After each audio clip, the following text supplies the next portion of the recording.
Audio Jungle.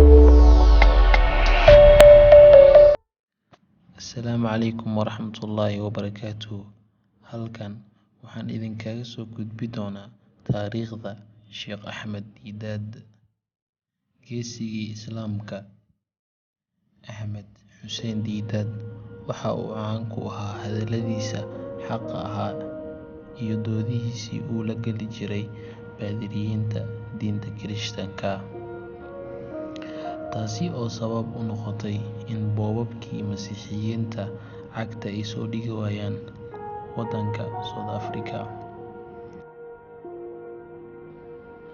If Jesus is God, I would like you to show me one verse, only one statement, anywhere in your Bible, any version of the Bible where Jesus says, I am God, or where he says, worship me. And by God. Axmed Didaad waxa uu ku dhashay waddanka Hindiya 1 Juulaayo sanadkii 1918. Aabihii waxa uu u soo wareegsaday waddanka Koonfur Afrika kadib markii ay noloshiisa ku adkaatay. Axmed markii uu 9 jir ahaa ayuu isagana u soo wareegsaday waddanka South Africa. Intii uu waddada ku soo jiray waxaa geeriyooday hooyadiis Faadumo oo markaasi la socotay. Axmed waxa uu bilaabay dugsi waxbarasho. Markii uu marayay fasalka 6 ayuu ka baxay dugsiga lacag la'aan awgeed. Kadib waxa uu bilaabay inuu ka shaqeeyo dukaamada.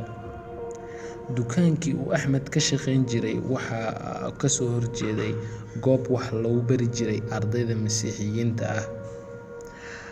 Ardayda marka ay ka soo baxaan dugsiga waxa ay Axmed weydii jireen kulana doodi jireen su'aalo, balse Axmed ma uusan aqoon u lahayn diimaha, sidaas awgeed wax jawaaba ma uusan sii jirin, wuu iskaga aamusi jiray.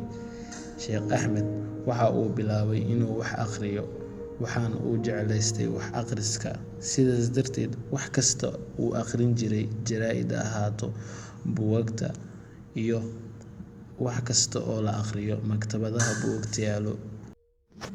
Habeenada ka mid ah, Axmed Didaad oo hagaajinayay dukaanka ayaa waxa uu ka dhex helay buug aad u boor badnaa, magaciisana waxa uu ahaa Idhaarul Xaq ama Runtii waa ay timid. Buugga waxaa qoray caalim Muslim ah oo la oran jiray Mowlaana Qaranawi. Kitaabkani waxa uu ka hadlayaa dhibka ay ku hayaan Masiixiyiinta Muslimiinta dega waddanka Hindiya. Axmed kadib markii uu akhriyay kitaabkani waxa uu yidhi, kitaabkan ayaa beddelay noloshaydii. Waxa uu bilaabay inuu la doodo Masiixiyiintii u dhowaa, asigoona aadi jiray kaniisadahooda iyo goobaha ay wax ku bartaan. Sheekh Axmed waxa uu soo jeedin jiray khudbado aad u badan, taas oo siisay khibrad dheeri ah. Sheekh Axmed waxa uu khudbad u aaday Johannesburg, halkaasi oo khudbaddii kadib ku soo islaameen dad aad u badan. Nin la dhaho Xaaj Qudwa ayaa siiyey Sheekh Axmed Didaad dhul aad u badan oo gaaraya 25 boos. Dhulkaasi waxa uu Sheekh Axmed ka aasaasay masjid aad u weyn iyo dugsiyo lagu barto diinta Islaamka. Sheekh Axmed waxaa lagu yaqaanaa doodihiisii aadka cajiibka u ahaa oo uu la galay dadka reer galbeedka ah ee khibradda dheerka u lahaa diinta Masiixiyiinta. Doodii Sheekh Axmed Didaad iyo Jimmy Swaggart. Jimmy waxa uu ahaa xilligaasi ninka ugu xoogganaa uguna caansanaa culimada Masiixiyiinta ah. Jimmy waxa uu maalin kasta qaadan jiray lacag dhan $1 milyan. Muslimiin badan ayaa Sheekh Axmed Didaad ku dhahay, ninkan ha la doodin, oo waxa ay ka cabsanayeen in uu dooda ku soo guuldareysto, balse taas kama hor istaagin Sheekh Axmed Didaad in uu la doodo. Kadib Sheekh Axmed Didaad ayaa halkaas ka soo hoyay guul aad u weyn. Jimmy-na waxa uu sheegay mar dambe inuu dood la geli doonin Sheekh Axmed Didat, xitaa waxa uu awoodi waayay in uu sii wado doodda. Dooddiina waxa ay ku dhammaatay guul aad u weyn oo halkaas ku raacday Sheekh Axmed Didat. Dooddii Axmed Didat iyo Aniis Shurus. Aniis Shurus waxa uu ahaa nin u dhashay waddanka Falastiin oo Masiixi ahaa. Gaaladu waxay isdhahayeen ninkani luqadda Carabiga buu yaqaanaa, halkaas guul weyn buu ka soo hoyin karaa, balse waxba uma tarin. Kumanaan jamaahiir hortooda ayaa lagu ceebeeyay Aniis Shurus. Waxa uu awoodi waayay xataa inuu daliil u keensado hadalkiisa, halkaasina guusha waxa ay ku soo gaartay Sheekh Axmed Didat.